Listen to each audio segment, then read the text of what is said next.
తిరుమల అంటే నిత్య కళ్యాణం, పచ్చతోరణం అని అర్థం. నిత్యం వేలాది మంది భక్తులు స్వామిని దర్శించుకొని తరిస్తూ ఉంటారు.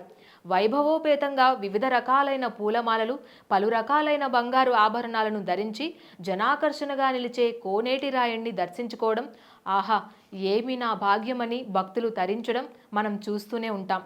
అయితే అలంకార ప్రియుడైన స్వామిని అలంకరణలో కాకుండా నిజరూపంగా దర్శించుకుంటే అంతకంటే మహద్భాగ్యం ఇంకేముందని అంటున్నారు పెద్దలు. ఈ నిజరూప దర్శనం వారంలో ఒక్క గురువారం రోజున మాత్రమే, అది వేకువజామున రెండవ అర్చన తరువాత శ్రీవారి మూల విరాట్టుని నిరాడంబరంగా దర్శనం చేసుకోవచ్చు. ఆ రోజున స్వామివారి నొసటన పెద్దగా ఉండే పచ్చకర్పూరపు నామాన్ని బాగా తగ్గిస్తారు.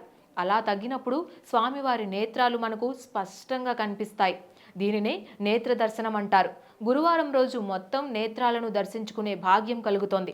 విశ్వం మొత్తాన్ని వీక్షించే ఆ నేత్రాలను దర్శించుకుంటే చాలని భక్తులు పులకించిపోతారు. అంతేకాదు, గురువారం రోజున స్వామివారికి ఎటువంటి ఆభరణాలను అలంకరించరు.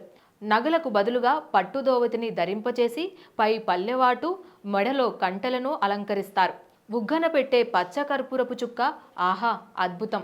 గురువారం కిరీటధారణ కూడా ఉండదు. కిరీటం బదులు తల చుట్టూ పట్టు వస్త్రాన్ని చుడతారు. పరివీటం, పరివేష్టనం, నగుమోముతో స్వామివారు భక్తులకు దర్శనమిస్తారు.